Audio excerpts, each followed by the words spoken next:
K25 jubilee special VFF ഇന്നത്തെ ചിന്താ വിഷയത്തിലേക്ക് സ്വാഗതം.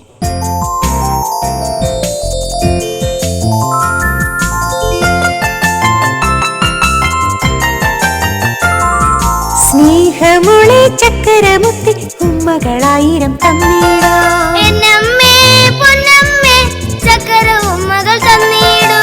തേനിനെക്കാളേറെ മധുരിക്കും അമ്മയെക്കാളും ഓമനിക്കും ദൈവവചനം സ്വന്തമാക്കിടാൻ ഓടിവാ ഓടിവാ ഓടി ഓടിവാ.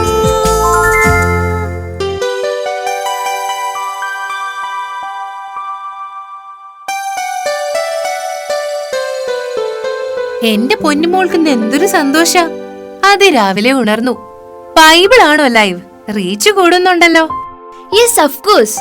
മൊബൈൽ ഗെയിംസിന് പിന്നാലെ പോയി ജീവനും ജീവിതവും നശിപ്പിക്കുന്ന എന്നെ പോലെയുള്ളവരെ ഈശോയ്ക്കായി നേടുക. എന്റെ സ്നേഹവചസ് യൂട്യൂബ് ചാനൽ ഈശോയ്ക്ക് ഇഷ്ടമാകും. ലൈവ് വൈബാക്കി 2K25 വരെ ലെവലാക്കുക. ഏത് എന്റെ അമ്മയ്ക്ക് പിടി കിട്ടിയോ? നിങ്ങളോടൊപ്പം ഓടാൻ പറ്റിയില്ലെങ്കിലും പിന്നാലെ ഓടാൻ ഒരു കൈ നോക്കട്ടെ. ദിവ്യകാരുണ്യ അത്ഭുതങ്ങളിലൂടെ വെബ്സൈറ്റിനെ വിശുദ്ധീകരിച്ച കാർലോയെ പോലെ അനേകം കാർലോമാർ നിങ്ങളിൽ നിന്ന് ഉയർന്നു വരണം. ജൂബിലി വർഷത്തിന്റെ വിശുദ്ധൻ കാർലോ ഞങ്ങളുടെ ഹീറോ അല്ലേ?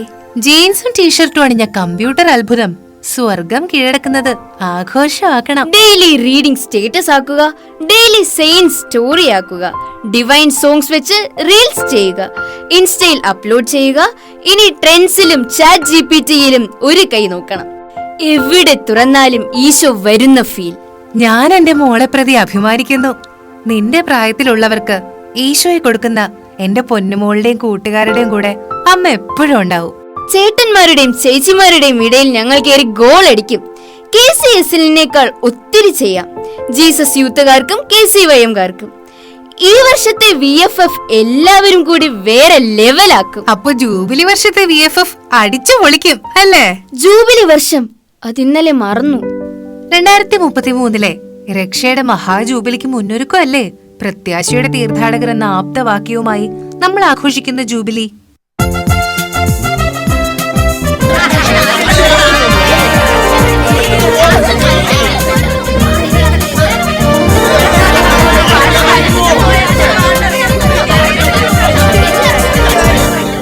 ഞാനും ഫ്രണ്ട്സും ചേർന്ന് നമ്മുടെ വീട്ടിൽ നിന്ന് നടത്തുന്ന VFF വിളംബര റാലിക്ക് ജൂബിലി കൂടി ഉൾപ്പെടുത്താം.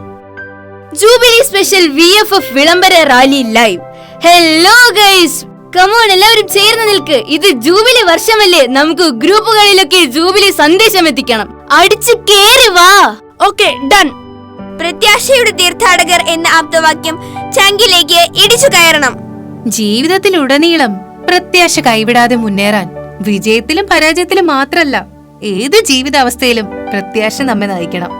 എക്സാമിന് മാർക്ക് കുറഞ്ഞപ്പോൾ അലീന എന്ത് കരച്ചിലായിരുന്നു. അല്ല, അത് പിന്നെ മാത്സിന്റെ ഇഷ്ടവിഷയമല്ലേ, അതിന് മാർക്ക് കുറഞ്ഞാ എങ്ങനെയാ സഹിക്കുക? പ്രത്യാശയുടെ പുളിമാവാകുവാൻ നമുക്ക് ഓരോരുത്തർക്കും കടമയുണ്ട്.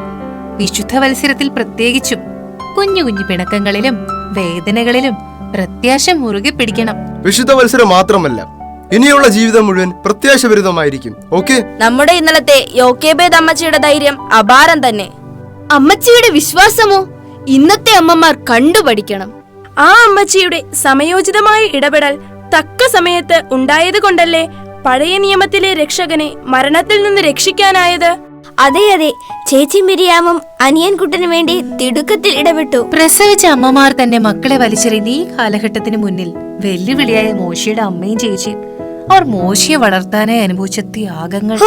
ചിന്തിക്കാൻ പോലും പറ്റാത്ത ധൈര്യശാലിയായ ആ അമ്മയെ എല്ലാ അമ്മമാരും മാതൃകയാക്കിയിരുന്നെങ്കിൽ എത്ര നന്നായിരുന്നു.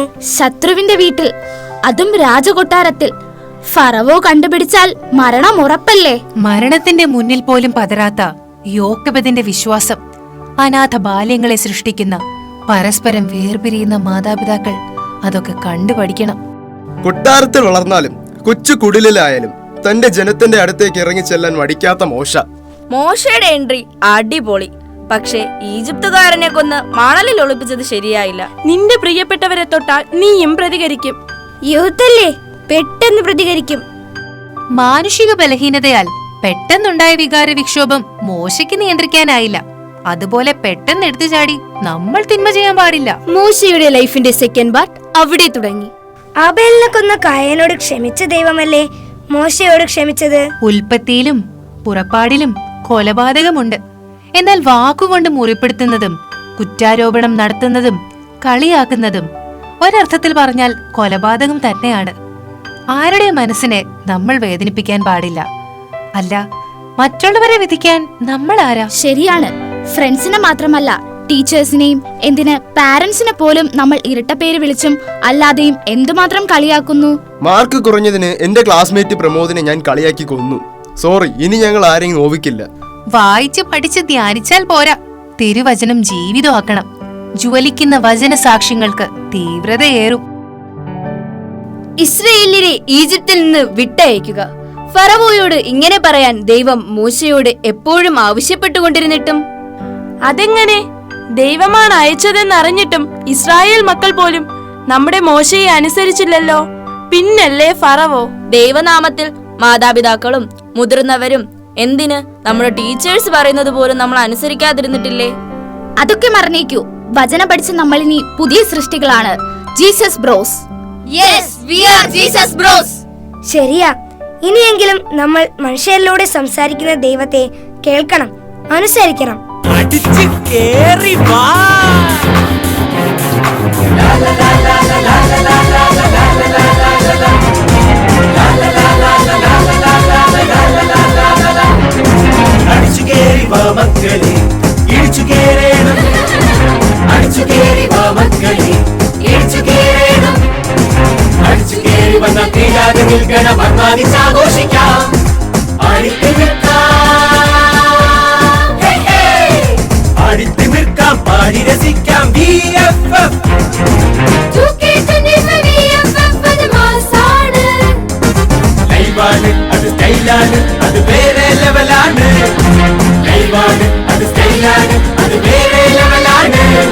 അല്ല, അതുക്കും മേലെയാണ് VF.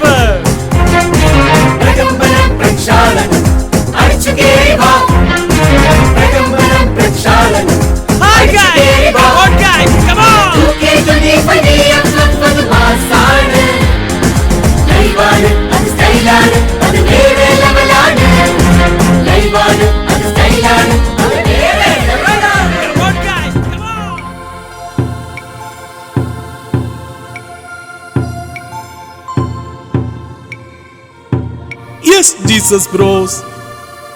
കർത്താവെന്ന് സ്വയം വെളിപ്പെടുത്തിയ ദൈവനാമത്തിൽ നമ്മുടെ മോശ സംസാരിക്കാൻ തുടങ്ങിയതു മുതൽ മേൽനോട്ടക്കാരിലൂടെ അതികഠിന പീഡനം ഫെറോവ ലൈവാക്കി.